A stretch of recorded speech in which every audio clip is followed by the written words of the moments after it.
Capítulo 12. Los dones de las sanidades. A otro, los dones de sanidades. 1 Corintios 12:9. Ahora llegamos al segundo grupo de dones espirituales, los 3 dones del poder. Entre estos, el de sanidad es el más ampliamente distribuido. De donde lo recogemos es el menor de los dones en su propio grupo. Será provechoso considerar esto ante los 2 mayores dones de poder, los milagros y la fe. Primero debemos notar la importante pluralidad de ese título. No es el don de sanidad, son los dones de sanidades. En este capítulo 12 se menciona 3 veces, en el 9, 28 y 30, y cada vez en el original los 2 sustantivos están en plural. Esta pluralidad se ve solo en el versículo 28 en nuestra traducción. Es el único don de los 9 que es en sí mismo una serie. Cada uno de los demás es un don. Esto es regalos. Pero en aras de mantenerlos claro, de los otros 8 todavía nos referimos a eso cuando sea conveniente como un regalo. Como el resto estuviera en singular.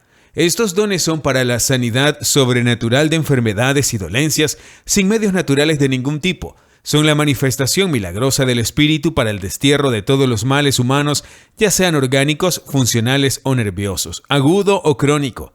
Cualquier dificultad que los escritores hayan descubierto al definir otros dones del Espíritu, este don en particular es entendido por todos. El Señor Jesús mismo lo obligó a adquirir prominencia por las innumerables liberaciones que realizó mediante ello. En su ministerio público y en la autoridad que otorgó a sus discípulos para realizar las mismas obras benéficas a través de la misma investidura. El mandato de sanar a los enfermos está en la vanguardia. La comisión real que les dio para que sus palabras divinas pudieran ser confirmadas mientras predicaban con señales y prodigios milagrosos. Este es el don que, más que ningún otro, elevó a los pescadores y artesanos comunes a la prominencia en la iglesia cristiana primitiva. Mientras que los profesionales envidiosos se marchitaban bajo la exposición de su fracaso.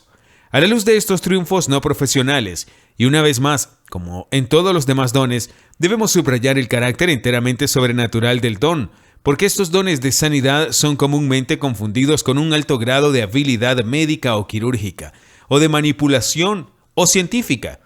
Estos son todos del hombre natural. No aparecen en las Escrituras en absoluto, excepto cuando son reemplazadas en Cristo. Las curaciones a través de estos dones son obradas por el poder de Cristo a través del Espíritu, por creyentes ignorantes sin conocimiento de fisiología, enfermedades, síntomas, drogas o cirugía. Es cierto que Lucas, el médico amado, estaba entre los discípulos del Señor. Así fue Juan, el amado pescador. Así como uno se convirtió en pescador espiritual y sanador sobrenatural, así el otro se convirtió en sanador sobrenatural y pescador espiritual. Es completamente deshonesto sugerir, como lo hacen algunos escritores, que Pablo llevó a Lucas con él en sus viajes como protección en caso de que sus dones milagrosos fallaran. Aquellos que conocen los caminos milagrosos de Dios en las Escrituras ven tal declaración como una parodia imposible de la verdad. Porque todos los dones milagrosos de Dios funcionan solo según la fe. Aquellos que conocen los caminos milagrosos de Dios en las Escrituras ven tal declaración como una parodia imposible de la verdad, porque todos los dones milagrosos de Dios funcionan solo según la fe. Los medios, como el botiquín de medicinas de Lucas, son todo lo contrario de la fe, la incredulidad, en resumen. Los dones del Espíritu no obran con medios, sino sin ellos. El pecado en Abraham, que retrasó el nacimiento de Isaac hasta que fue quitado, fue el medio que proporcionó como recurso en caso de que el milagro de la promesa no funcionara.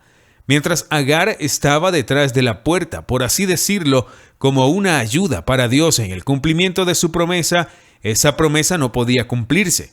El milagro finalmente ocurrió no a través de expedientes o medios parciales, sino solo a través de la fe. Cuando Lucas el médico siguió a Jesús, ya no usó medicinas ni medios. Sanó como los otros discípulos, si es que sanó, por la imposición de manos y unción con aceite. Cuando Pablo y Lucas y otros llegaron a la isla de Melita, encontraron a personas desesperadamente enfermas. Si bien esperamos estar entre los últimos en hablar despectivamente de los hospitales o de los médicos y enfermeras que dedican tan generosamente su tiempo y esfuerzos para aliviar el sufrimiento humano, debemos afirmar enfáticamente que la medicina moderna no es la realización legítima del mandato de Jesús de sanar a los enfermos. Es más bien la negación, el descuido, sino la negación positiva de ello. Y esto es igualmente cierto de los médicos cristianos genuinamente nacidos de nuevo. Los únicos médicos cristianos reconocidos en las Escrituras son aquellos creyentes ordinarios que curan milagrosamente a través de estos dones o igualmente milagrosamente a través de la imposición de manos o la unción con aceite. La suposición de que el Señor Jesús sana hoy a través de Harley Street no es más que bíblica que la afirmación de que Él salva a través de Oxford. La medicina y la cirugía es el camino del mundo. El camino de Dios, el único camino revelado en la palabra, es la curación por el poder divino sobrenatural. Estas dos formas son totalmente opuestas. Cierto, muchos verdaderos cristianos recurren al camino del incrédulo, pero eso no altera el hecho de que es el camino del incrédulo. La sanidad divina es la única sanidad autorizada por las Escrituras. La curación médica no es, como algunas personas declaran, lo segundo mejor de Dios. Es enteramente del mundo educado.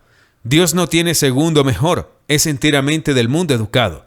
Tan cierto es que, incluso en la curación humana, Dios es la fuente. El año pasado tuve el placer de escuchar a uno de los mejores predicadores del mundo. Estaba exponiendo muy provechosamente el Salmo 103. Cuando llegó al preciado tercer verso, el que sana todas tus enfermedades, su sincero comentario fue: creo en la sanidad divina. En ese momento un hermano en la primera fila gritó un vigoroso ¡Aleluya!, a quien juzgué, por supuesto, pentecostal. No fui yo. Esta exclamación en el silencio sepulcral de esa respetable congregación inconformista produjo una leve consternación y dirigió todas las miradas, incluidas las del orador un tanto aprensivo, sobre el inspirado y perfectamente bíblico delincuente. Pero entonces continuó el predicador con un aire de desafío seguro: creo que toda curación es divina. Mi sincera simpatía estaba del lado del buen alabador pentecostal, no solo en su arrebato original de alabanza, sino en su silencio posterior cuando este dardo del arco del oponente silbó ruidosamente y llamativamente lejos de su objetivo. Porque gritar aleluya ante esa declaración sería parecer aprobar la declaración tal como la dijo el orador, mientras que solo es verdad en un sentido que habría necesitado más tiempo para la explicación que la cortesía permitida en las circunstancias. La afirmación ciertamente no era cierta en el sentido del versículo del salmista, ni lógicamente del comentario original del orador. En un sentido último, por supuesto, toda curación es de Dios, pero entonces, en este último sentido, toda enfermedad es igualmente de Dios, y todo lo demás, excepto el pecado. Yo mato y doy vida, yo hiero y yo sano, es la declaración de Jehová, Deuteronomio 32:39. Con fidelidad me has afligido, admite el salmista. Pero eso no es exactamente lo que quiso decir el orador, ¿verdad? Si ese hermano, el gran predicador, por algún milagro de la providencia leyera estas sencillas líneas, que se considere afectuosamente reprendido por su desviación demasiado obvia, incluso de los rudimentos de la lógica en un lanzamiento tan vistoso de una flecha. Dios lo bendiga a él y a todos sus amados pero ilógicos hermanos, y llévelos a esta gloriosa experiencia pentecostal. Si la práctica médica fuera realmente la continuación de la obra benéfica de Cristo, como en muchos lugares se afirma que es, la obra se haría libremente, como debe ser todavía la predicación del Evangelio, como lo fueron ambos realmente en el Señor Jesús. Día y en el día de los primeros cristianos, es cierto que el trabajador sigue siendo digno de su salario, pero ese alquiler en la Escritura nunca significa más que pan para la hora. Entonces, ¿cómo pueden los médicos afirmar que están haciendo la obra del Señor cuando ni le sirven ni creen en Él en muchos casos, y cuando sin ruborizarse piden la ayuda del mundo que rechaza a Cristo en apoyo de su trabajo y esfuerzos? ¿Puede el Santo Señor realmente recibir las ganancias de los sorteos impíos y las subastas de celebridades del escenario y las iniquidades de los teatros y variedades? ¿Y cómo puede un hombre que sabe cómo se recauda ese dinero llamarse a sí mismo un médico cristiano, mientras tiene parte en métodos tan impíos y se relaciona con hombres tan sin escrúpulos en igualdad de condiciones sin protestar? ¿Realmente ha entregado el Señor a sus amados enfermos al mundo y sus preciosos dones de sanidades a los impíos que rechazan su gracia diariamente, incluso blasfeman su santo nombre? Los creyentes recordarán dos imágenes atractivas que ilustran a Cristo el Salvador y Cristo el Sanador respectivamente. ¿Alguna vez notaron la inconsistencia en la comparación? La imagen del Salvador muestra a varios niños encantadores trepando alegremente alrededor de Cristo sentado. El otro, sin embargo, muestra a varios niños enfermos con uno obviamente listo para morir en primer plano. Pero esta vez, en lugar de Cristo, hay un joven médico con un kimono blanco, con sus feos instrumentos y ampollas expuestas a sus pies, y el Señor Jesús como una figura sombría en el fondo. ¿No es esta una representación exacta de la posición de Cristo en la curación de los hombres hoy?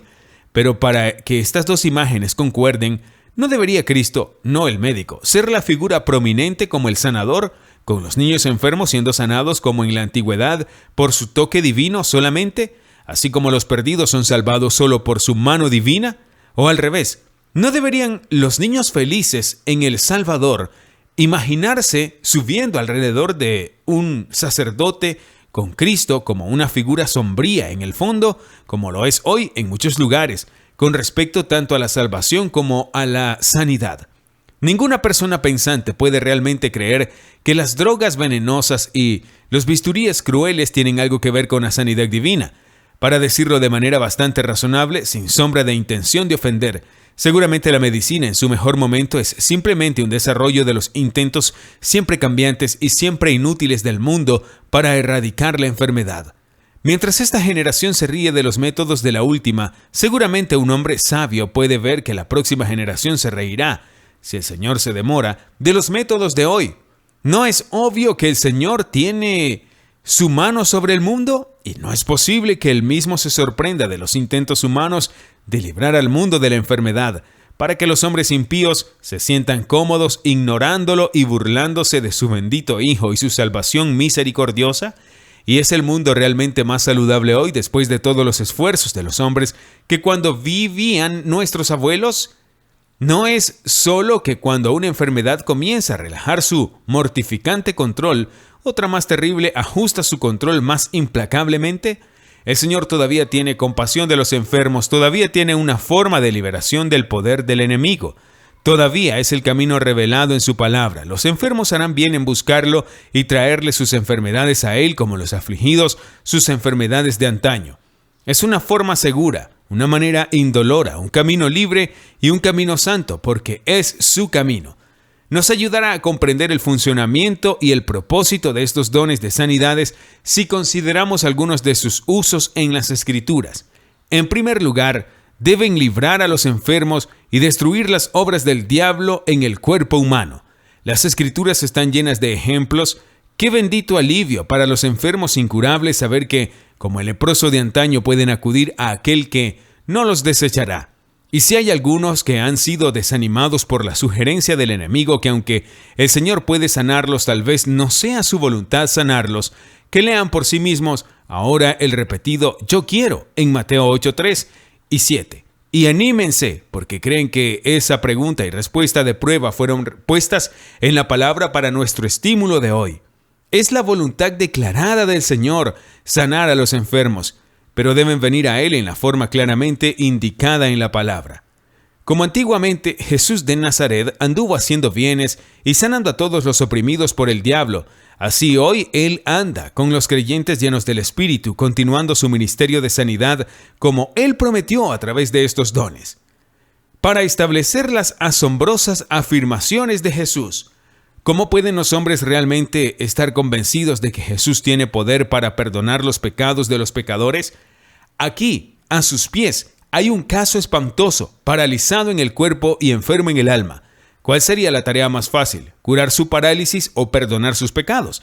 Ciertamente el poder para obrar un milagro implica el poder para obrar el otro, para que todos sepan que siempre que Jesús tiene poder para perdonar los pecados, dice al paralítico, levántate, e inmediatamente éste se levanta. Sacerdote, en tu confesionario, cuando puedes decir en público al paralítico irremediablemente, levántate y resucita sano, ¿podríamos estar dispuestos a considerar su pretensión de perdonar los pecados de los hombres según la declaración del Señor? no antes. Uno es tan fácil como el otro. Pero hablar no es curación ni remisión. Dime tú blasfemas porque dije soy el Hijo de Dios. Si no hago las obras de mi Padre, no me creas. Pero si las hago, aunque no me creas, cree en las obras.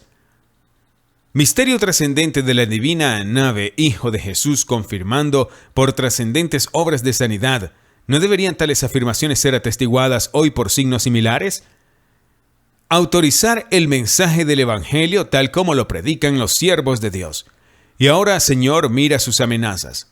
Oró Pedro cuando la predicación del Evangelio puro, como siempre lo hará, había provocado la ira de los formalistas religiosos sobre su cabeza, y concede a tus siervos que, con todo denuedo, hablen tu palabra, extendiendo tu mano para sanar y para que se hagan señales y prodigios en el nombre de tu santo Hijo Jesús. Qué rápida fue la respuesta divina. Los apóstoles daban testimonio con gran poder, y por mano de los apóstoles se hacían muchas señales y prodigios en el pueblo. Y más tarde, en el ministerio de Felipe, el pueblo prestaba oído unánimemente a las cosas que decía Felipe, oyendo y viendo las señales que hacía, porque espíritus inmundos salían y muchos paralíticos y cojos fueron sanados.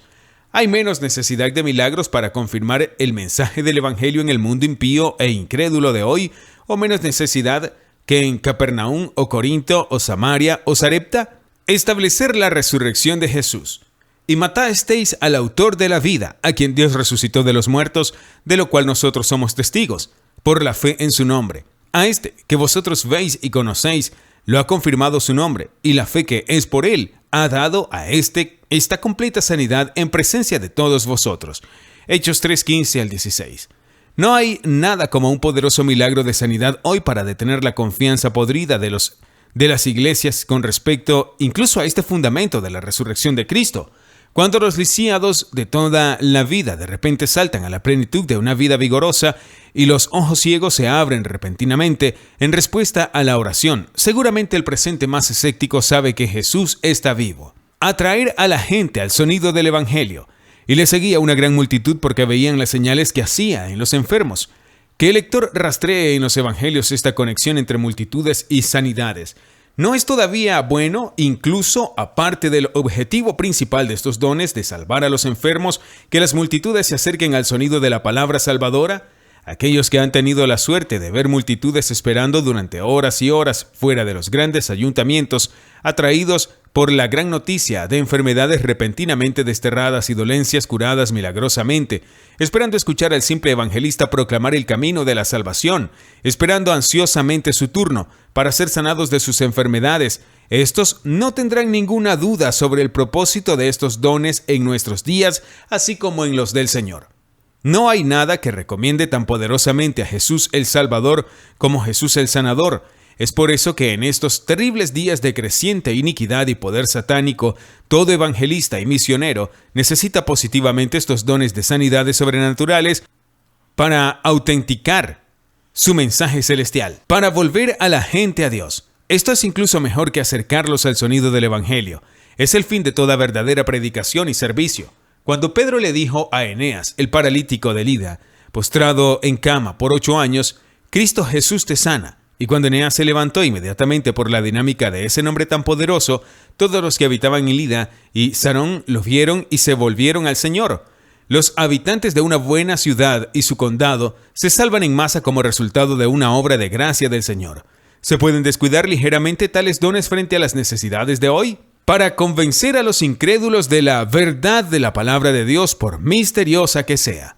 Créanme por las mismas obras, dijo Jesús, esforzándose con todas sus fuerzas y argumentos de gracia para hacer creer a los hombres para su bien temporal y eterno. Las curaciones actuales autentican la Biblia para que aquellos a quienes los guías ciegos modernistas les han enseñado a dudar de ella. No hay milagros en el modernismo. Para dar gloria a Dios, ¡aleluya! Estaban todos asombrados y glorificaban a Dios diciendo, nunca lo vimos de esta manera. Y todo el pueblo se regocijó por todas las cosas gloriosas que Él había hecho. ¿Pueden los críticos más acérrimos de la sanidad divina negar que el regocijo de aquellos que son repentinamente liberados de la parálisis y la curvatura espinal y otras enfermedades sin esperanza trae gloria a nuestro bendito Señor? ¿Y hay en alguna parte un pueblo que alaba a Dios tan continuamente como los que creen en los dones del Espíritu? ¿O los que han sido sanados por el Señor? Inspirar fe y coraje en el pueblo de Dios.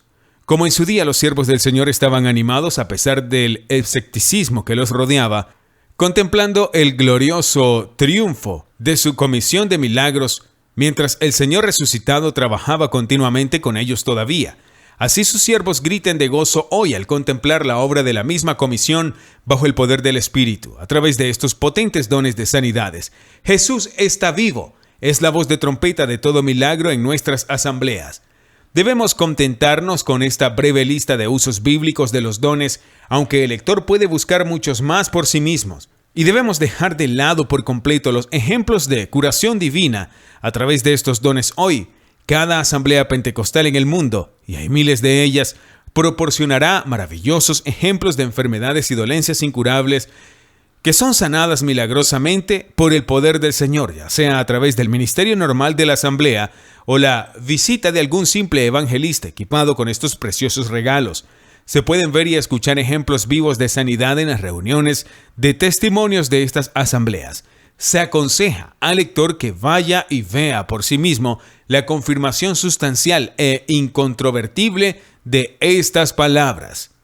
Con unas pocas observaciones finales, debemos pasar al siguiente. A lo largo de este capítulo, se ha enfatizado el título plural de los dones de sanidades. Son muchos, no uno, como generalmente se supone. Un creyente que posea uno o más de ellos será usado por Dios en ciertos casos de enfermedad, pero no necesariamente en otros. Algunos tienen gran éxito en casos de ceguera, algunos en sordera, algunos en casos de cáncer, algunos en desórdenes internos, algunos en fracturas o huesos distorsionados. El principio de todos los dones es como el Señor quiera.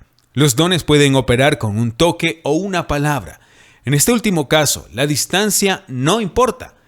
En casos excepcionales, las sanidades pueden resultar de la operación de los dones sin una palabra o un toque, por la misma presencia de quien los posee, como Pedro, cuya misma sombra fluyó como un poderoso desbordamiento de la unción divina, barriendo todas las enfermedades delante de él, con telas o prendas que han estado en contacto con los que poseen los dones. Como Pablo en Éfeso, qué graciosa provisión es esta transmisión de poder sanador para aquellos que están lejos de las asambleas de creyentes. La curación por la unción con aceite no es a través de la operación de estos dones, sino en respuesta a la obediencia y en respuesta a la oración de fe. En Santiago son los ancianos los que deben ungir.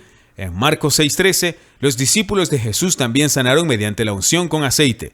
No hay autoridad para la unción promiscua por parte de hombres y mujeres en general, pero los ancianos no olvidarán que su pastor no solo es un anciano con ellos, sino que es el anciano presidente. Este simple hecho a veces parece pasarse por alto. La imposición de manos, como en Marcos 16:18, no se limita a aquellos que poseen los dones de sanidad. Es un acto de fe para cualquier creyente, como muestra el contexto. Porque en la promesa contenida en él, el Señor sanará misericordiosamente en respuesta a la fe viva. La única condición aquí es creer.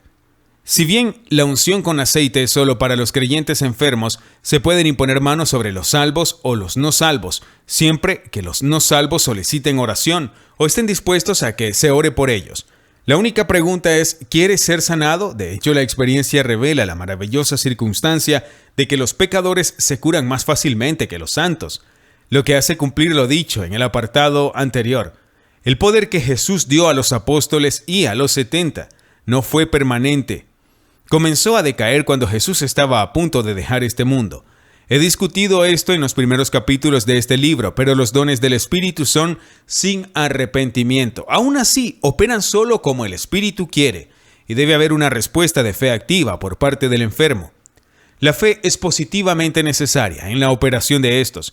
De hecho, cualquiera de los dones puede ser 1. La fe sustitutiva, donde el enfermo es demasiado débil para creer por sí mismo. 2. La fe del que sufre solamente. 3. La fe del ministro solo en circunstancias especiales tales como coma o inconsciencia, Mateo 9:25. O 4. La fe combinada del que sufre y del ministro, Mateo 9:28-29. Este último parece ser el más habitual. Pero aquellos que afirman poseer los dones de las sanidades deben asumir personalmente la carga de la fe y culparse a sí mismos, no al que sufre por el fracaso o el éxito parcial. Por supuesto, es diferente con la unción, la oración y la imposición de manos. La fe es el requisito indispensable de las curaciones. Y de lo ya dicho, es claro que los dones no obran indistintamente a voluntad del poseedor. No todo ciego, sordo o enfermo puede ser curado a voluntad por los dones. Los pórticos de Betesda estaban llenos de enfermos, todos creyentes en la sanidad divina, porque todos esperaban un milagro celestial. Y el ministro en esta ocasión fue uno supremamente dotado con el poder del Espíritu. Sin embargo, solo uno fue realmente sanado, el que realmente se puso en contacto con el poder viviente de Jesús. Sin embargo, todos los que realmente entraron en contacto vital con el Señor fueron sanados, no solo en esta ocasión, sino en todas las demás ocasiones. No es posible afirmar dogmáticamente porque entre aquellos por los que se ora hoy, algunos son sanados y otros no. Y ciertamente aquí no hay lugar para discutir un problema tan grande. Pero aquí hay un hombre que es bastante seguro. Nunca será sanado aunque él viaja alrededor de todas las asambleas y busca la administración de aquellos más poderosamente dotados de poder divino. Está desesperadamente enfermo y sin duda tiene una Biblia y cree. Pregúntale su nombre, es Jesse. Su enfermedad se aferrará a él mientras haya aliento en su cuerpo mortal, porque el Señor lo ha decretado. Porque debemos recordar que en el anverso de la sanidad divina está la enfermedad divina. Segunda de Reyes 5:27. Pero aquí hay muchos otros, todos enfermos de una enfermedad mortal bajo la mano correctiva de Dios. Ninguno de ellos será curado jamás por todos los médicos expertos que las edades pudieran reunir. Sin embargo, cada uno puede ser sanado en la manera señalada por Dios, una manera sobrenatural, por el mundo llamado camino necio, camino de la serpiente de bronce levantada, camino de la palabra de Dios. Números 21. Hay sanidad por la vía de la cruz. Hermano, hermana, lleva tus enfermedades a Jesús.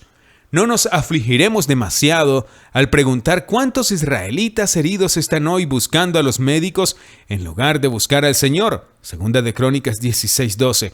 Ni cuántos entran a nuestras reuniones sin ser reconocidos. Tampoco cometeremos el error de los amigos de Job al suponer que nuestras enfermedades y las de los demás están conectadas con el pecado personal. Ni nosotros, como los de Nazaret y miles hoy, impidamos la operación de los dones auténticos mediante un fuerte aislamiento de incredulidad personal. Más bien, busquemos el rostro del Señor en busca de dones y dones más poderosos y usémoslo como Él instruye, para enderezar a los niños pequeños torcidos, para tranquilizar a los hombres y mujeres torturados y para convertir los terribles gemidos del que sufre constantemente en gritos de alegría y alabanza a nuestro amoroso Salvador Jesús.